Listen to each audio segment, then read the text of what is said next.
Welcome to Pipebomb Wrestling Radio. And I am Curse, bringing you the best in professional wrestling. Well, Summerslam season is upon us, and in just a few more days, we will witness the main event. Well, what exactly is going to be the main event?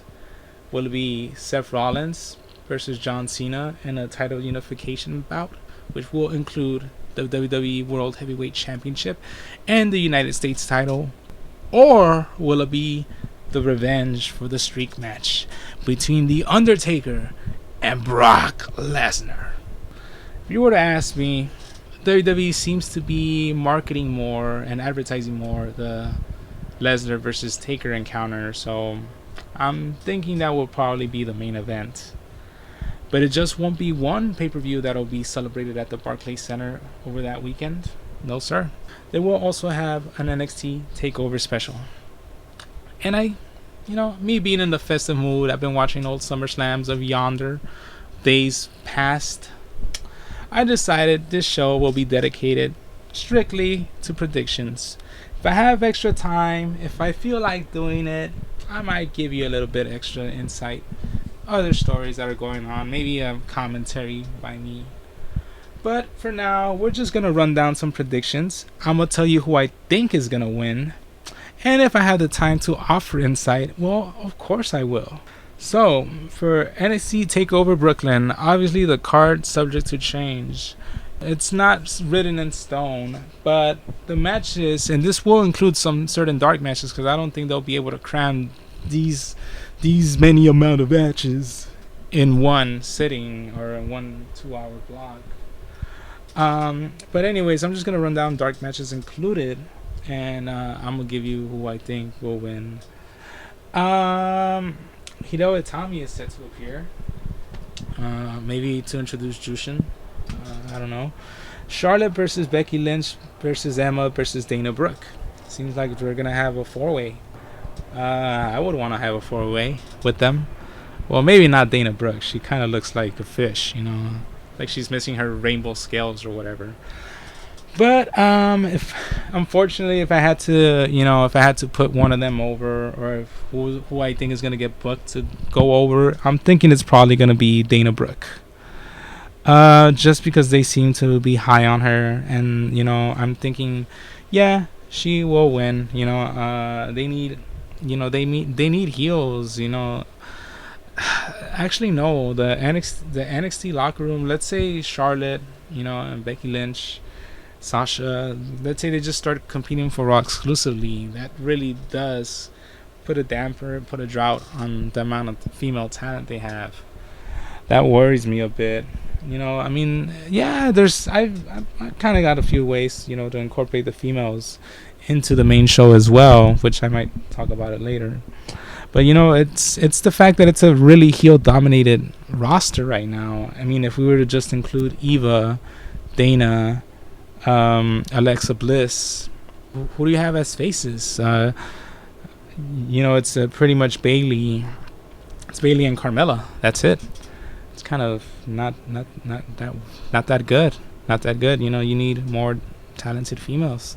And not to say that Bayley and Carmella aren't talented. No. But it's just, before there was a perfect balance between, faces and heels in the women's division. And that seems to be put on the wayside, obviously, because the Divas division on the main roster direly needs talent. So, yeah. Speaking of Carmella, she's advertised to have a match with Eva Marie. This is an easy victory for Eva Marie. They seem to be prepping her to be the next big heel women in the division in NXT. Don't be surprised to see her with the title soon enough. Maybe sooner rather than later. Apollo Crews, Yuha Nation, he makes his debut against Ty Dillinger. Obviously, it's a debut. It's in New York City. No way is Apollo Crews gonna lose. I almost said Apollo Creed there. No, that's copyright infringement, isn't it, Xavier Woods? But yeah, Apollo Crews definitely takes this one. Bull Dempsey with his new fitness gimmick takes on Elias Sampson. I'm gonna give this one to Dempsey.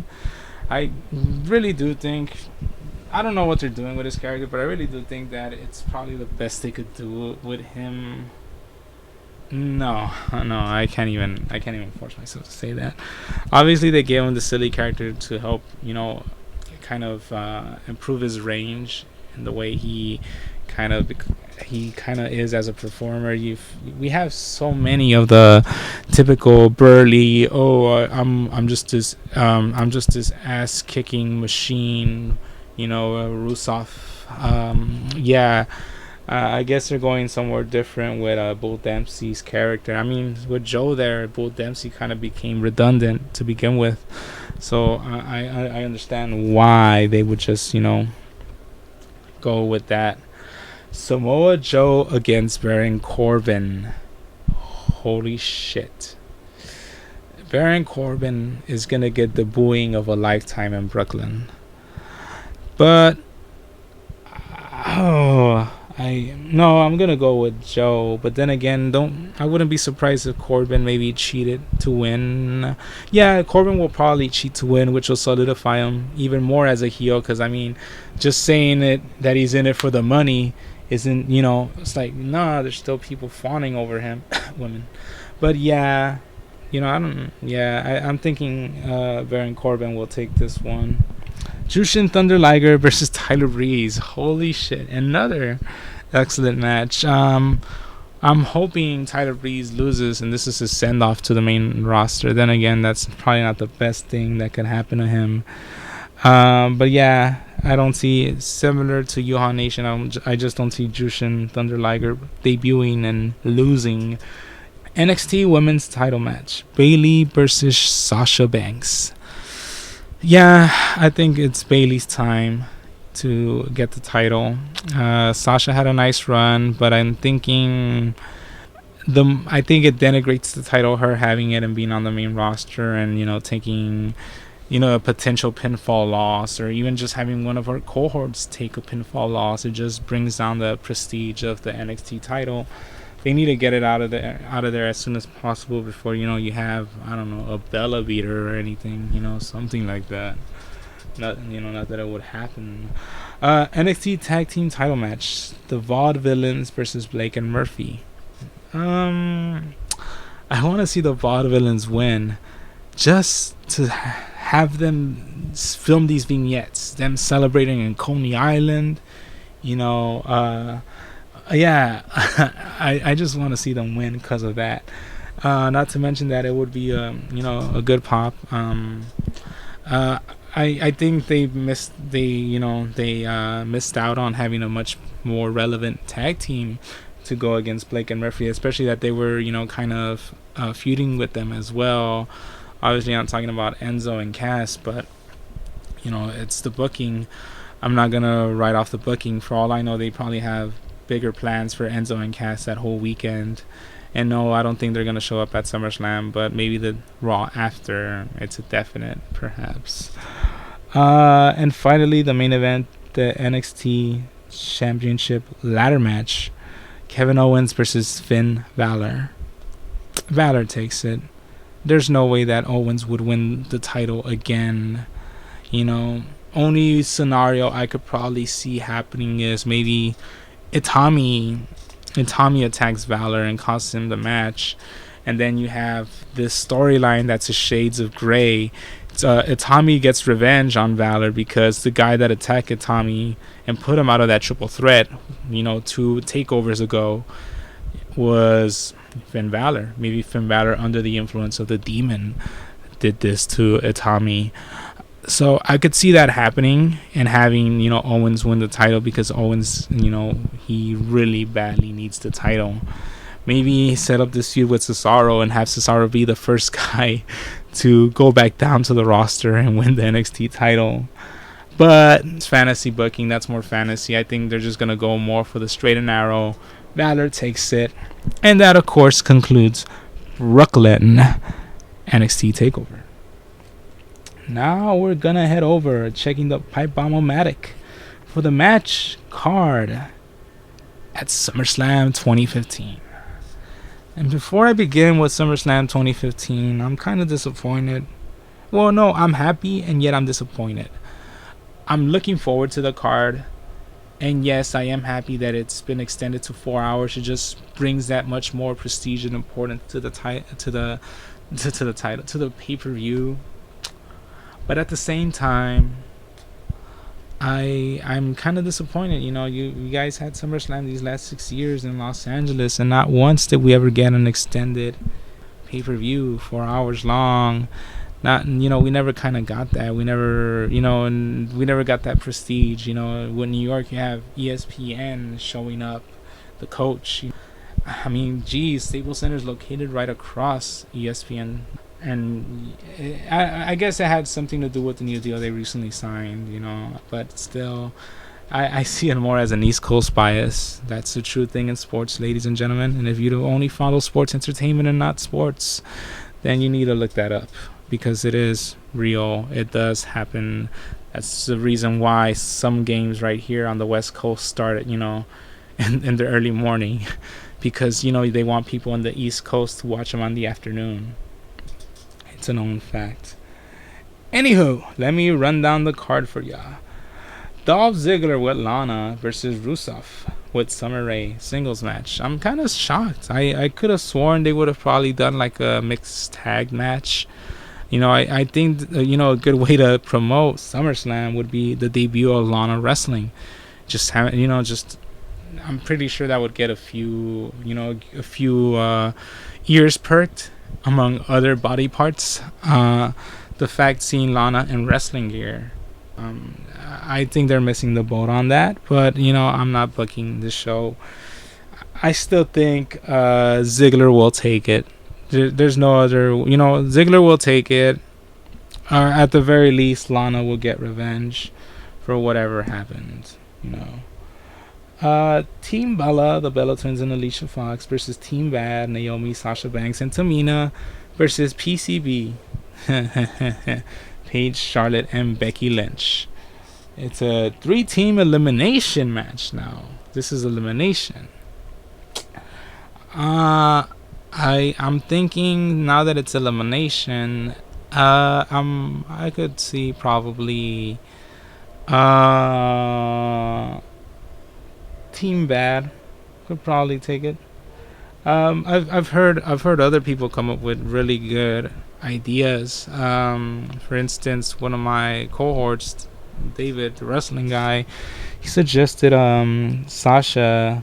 He says that there's Sasha, Becky, and Charlotte. They just start beating the crap out of everybody else on the roster, and they just form their own stable. But I'm thinking with shirts being out, you know, for all teams, I don't think that's a slight possibility. I don't think that's a possibility of it happening now. Maybe later on. But then again, I have my own ideas for later on. What's gonna happen with the Divas division in the near, you know, the near future. As for now, I just see Team Bad taking it. Maybe Sasha being the sole survivor. Perhaps, you know, perhaps, I don't know, Bella Twins walk out. You know, Alicia's the only one eliminated. Bella's walk out. And somehow it's either Charlotte or Paige taking on like all 3 members of Team Bad and slowly whittling them down till it's like Sasha, but Sasha just gets like this quick surrender, you know, quick, you know, a submission fall, or, you know, something happening like that. I guess, yeah, you know what, I guess I could, you know, run down my plan for what I would do with the women's division, or Divas division as they want to refer to it on the main show. One of the funny things that I would do is, and I mean interesting funny, not, you know, not WWE writer funny, which is not funny at all, but I would pretty much start adding in more women to the stable. I was contemplating, you know, my original plan would be to have Emma join PCB, then it would be PCBE, have Alexa Bliss join Team Bad, and then have the Bella team approach Eva Marie, who at that time would already be the NXT champion. She had already beaten Bayley, and offer her to join.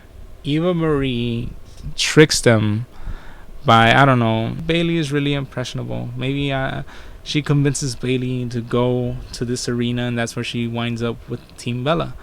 And now you have all these segments about Bailey not being your average diva. So, Bellas are trying to make her over, trying to give her that whole, reality show thing, makeover, whatever. And it always ends up blowing up in their faces. And it concludes with Bailey, kind of slowly dissolving Team Bella from inside.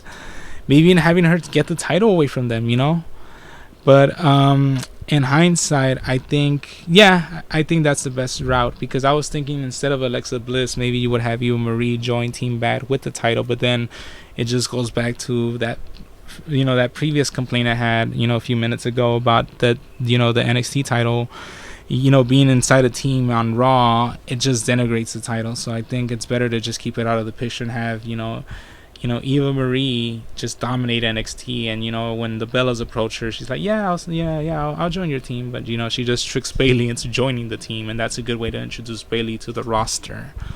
Meanwhile, it's going to probably be like Eva Marie, probably feuding with Carmella and whatever new diva recruit they have. Maybe Zahara.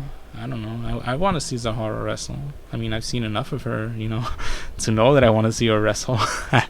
But yeah, maybe it's Eva Marie, and maybe she has Dana Brooke as like, kind of like the Tamina in the role. And, it's just both of them running roughshod down in NXT and dominating the women's division. That's what I would do. It's just my opinion. Kevin Owens versus Cesaro.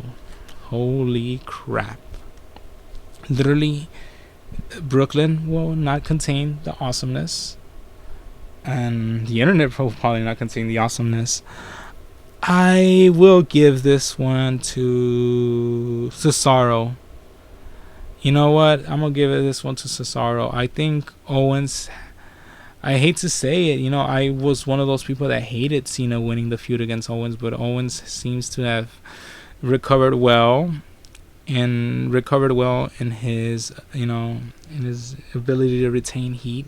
That strange mystical word that, wrestling folks like to say for, star power. So yeah, I'm thinking Owens will probably lose to Cesaro, and this would be like a star-making venture for Cesaro. Cesaro, beat the guy that beat John Cena in his debut match. They could extend that feud, 2 more pay-per-views. I wouldn't mind. And maybe have Owens beat the next one, but then have Cesaro win the rubber match and just make him a real star. But I do think, people will probably look back at this one moment at SummerSlam and be like, yeah, this is the moment Cesaro legit, joined the upper card, the main event scene. Stephen Amell and Neville versus Stardust and King Barrett. The Cosmic King Barrett. Yeah, it's a given. I mean, when have you seen a celebrity lose a match? Except for Pete Rose probably. But yeah, when have you seen a celebrity lose a match? Stephen Amell is, and Neville, the Green Arrow. Why did Cole call him the Green Arrow? No, Cole was calling him something, and you're like, the Arrow. I think Cole was calling him the Arrow, and it's like, no, it's not the Arrow. It's either the Green Arrow or just Green Arrow, or Arrow, but don't call him the Arrow. So it's the Green Arrow and the Red Arrow, and they're just gonna, totally beat, Stardust and King Bird, and there'll be plenty of, publicity shots, maybe them standing over the corpses of their, defeated opponents. The Fatal 4-Way Tag Team match. The Primetime Players versus Los Matadores versus the Lucha Dragons versus the New Day. Now, the New Day, I think the New Day, it was okay that they lost their titles. I think it would have been better had they just kept the titles, in all honesty. But yeah, the New Day will regain their titles back. They'll become 2-time tag team champions. It's a given. They're fantastic on the mic. They're great workers. Great heel stable. Great at drawing once again this negative. The actual heel heat. So yeah, I'm thinking they probably gave, no offense to PTP, they deserve to earn, they deserve to have gotten a run with the titles since years back, since the AW days probably. But I'm glad they got their run with the title. But the more I think about it, the more it just seems like they got it for the publicity. Titus O'Neil winning Father of the Year or Coolest Dad of the Year or something like that. I don't know. But yeah, I'm thinking New Day, it's time for them to regain their titles. Now what I would do is I would have New Day gloat. And just, you know what? Let's make this really interesting. I would have New Day gloat the next day on Raw, the Raw after SummerSlam, as they'll probably start referring it to. So they're gonna be gloating about, we beat all these tag teams. We're the best tag team ever. Maybe be like, they'll probably have like a backstage segment before in which they'll run across the Uso that's not injured, and they're like, yeah. See, you're lucky your brother got injured, because otherwise you would have been embarrassed last night as well. Can you feel the power? Or something to that extent. Anyways, so they're pretty much gloating about how they're at the top of the tag team division and there's no tag team that could stop them. And that's when you hear that mandolin play and you see Enzo Amore and Big Cass debut on the main roster. Now, maybe it's too much to say that they'll just, quickly challenge them for the titles and win them right then and there. That would be awesome. That would be really awesome. But I'd be pretty satisfied with them just debuting and starting this feud with the New Day. I'd be happy with that too. Just the thought of the crowd in Brooklyn on the Raw after SummerSlam repeating verbatim all the lines that, Enzo's saying. Oh my God. It would be anything but soft. Anywho, and as in, another tag team turmoil, Bray Wyatt and Luke Harper versus Roman Reigns and Dean Ambrose. Not to lie, I've been looking forward to this match. This is probably one of the best booked matches, in terms of storyline, and pacing, and I do expect to see a really big fight. I hate to, I don't know what's gonna happen. If no one betrays no one, then it's a given that you'll probably have Roman and Dean win. They'll probably win, but something tells me there, you might have a betrayal happening. I don't think it'll be Ambrose either. Just look at Roman Reigns' record, and it's, I don't think they're gonna go with him anymore as a golden boy. But then again, once again, I hate saying again, I would have totally booked things differently already. To this day, you could have had the perfect Shield reunion had they just tweaked a few things before. You know what? And that's something I'll cover in another episode. How you just would have changed a few outcomes from matches of a few months ago, and you probably could have set the template, the blueprint for a Shield reunion. But as for now, I'm thinking maybe Roman will cost Dean the match. That'll probably be the only way that Wyatt and Harper would win. But overall, I'm thinking Reigns. Yeah, Reigns and Ambrose are just gonna take it. Ryback versus Big Show versus The Miz for the Intercontinental title. Yeah. Why? I mean, Ryback's trying his hardest to be a credible champion, but all this stuff just keeps happening to him. They should, I'm thinking they should just probably give the title to Miz. Maybe not now, have Ryback retain again, but in due time have it'd be a pretty good shocker, because Miz has been the ragdoll. He's been pinned by Ryback like nothing. He's been knocked down by Big Show like nothing. It'd be pretty shocking, pretty shocking conclusion to see Miz actually walk out with the IC title, which would set up this obnoxious heel IC champion, which is something that's sorely needed right now in the division. I think that's how they should have booked it, the Intercontinental title, since the beginning. You should have had like this heel champion, have a Bo Dallas or someone like that. Just get the title, have Bo Dallas, get the title. Say he has this streak going on with the title, kind of playing, kind of alluding to Santino's honkometer, kind of comparing himself to the next Honky Tonk Man, and then obviously, just have whoever debut or come back from injury. Yes. Have Daniel Bryan come back from injury and just knee Bo Dallas in the face after Bo Dallas record, I don't know, 200 plus, reign as champion or something like that.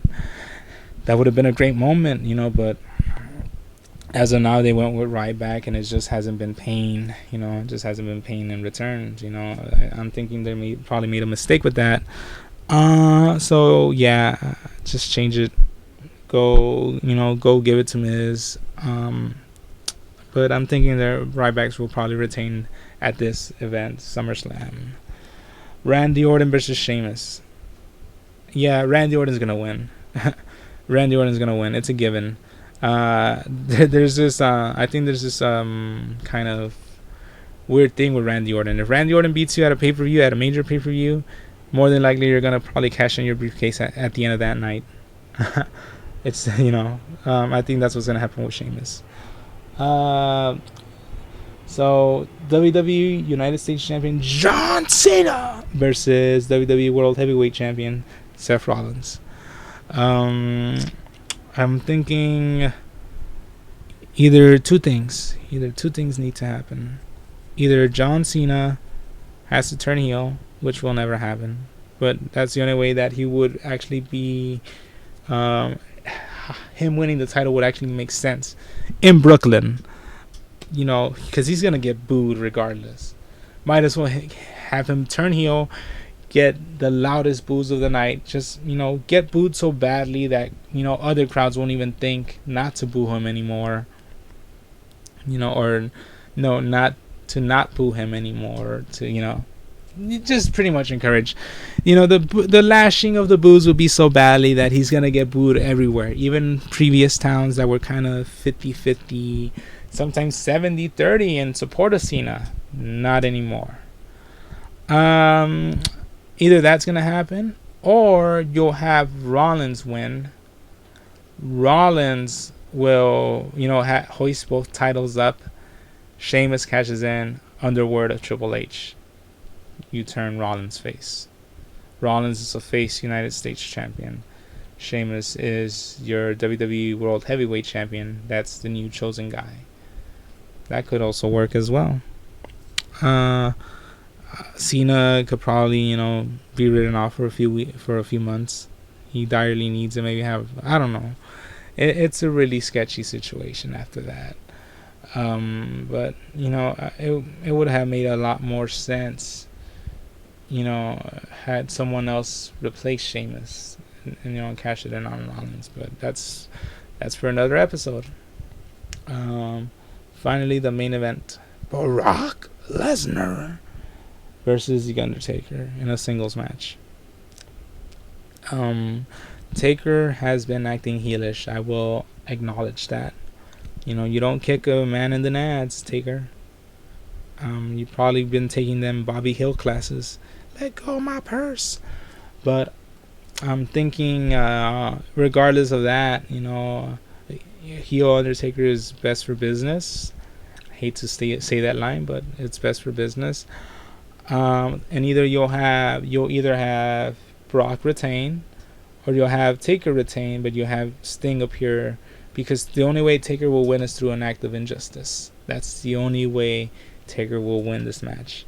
I'm gonna give it to Brock, therefore, because I don't think they really want to play around with the fact that Taker is full-blown heel. But maybe you might expect a Sting appearance. Haven't you noticed that Sting has kind of appeared at the major pay-per-views, Survivor Series? He appeared at WrestleMania.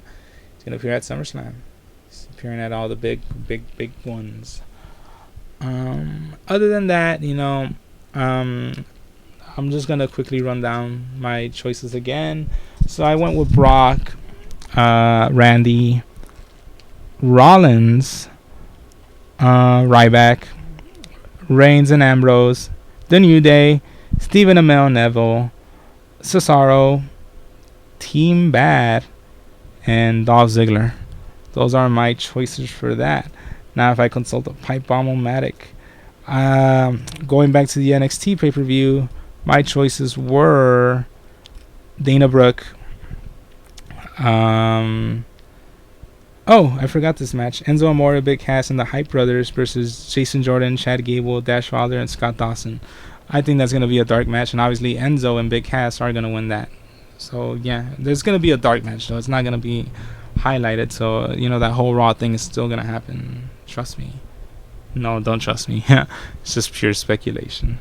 So Enzo, Cass, Hype Brothers, they're definitely going to win in New York. Are you kidding me? No, they're going to win in New York. Eva Marie versus Carmella, Eva. Apollo Crews, Bull Dempsey, Joe, Jushin, Bailey, Vaudevillains, and Valor. Those are my choices. Let me see how much time I got on this thingy. Whoa, I already have a half hour. I guess that topic that I was gonna talk about will wait for another day. Tune in for the next episode. Maybe I might do a review on SummerSlam. I'm definitely gonna talk about my idea for who I think should have won the Money in the Bank, Shield reunion and all that. And I will talk to you about a legend. No, not Hulk Hogan. I will talk to you about another legend who, has had a controversial, kind of urban legend status regarding, why he's in the Hall of Fame or why he should be kicked out of the Hall of Fame. But that would have to wait until the next episode of Pipe Bomb Wrestling Radio. Once again, I'd like to thank you for listening to this episode. I know you had plenty of other choices, including the Wrestling Guy podcast presents. I hear he's been interviewing a lot of people. I'm here, you should give those guys a listen. They're the best in the business when it concerns interviews. Shout outs to David, Butcher, and Dalis. And of course, shout outs to my other previous cohorts, Hector Diaz. He got featured. He got featured. He made a meme of E.T. Tom Brady, that horrible court sketch of Tom Brady. He superimposed that face onto an E.T. thing. It went viral. He got featured on the New York Times. So from now on, he's gonna be my New York Times featured cohort, Hector Diaz. And of course, Alex Rico. What's up, bud? But yeah, once again, I'd like to thank you for Pipe Bomb Wrestling Radio. And I'm out.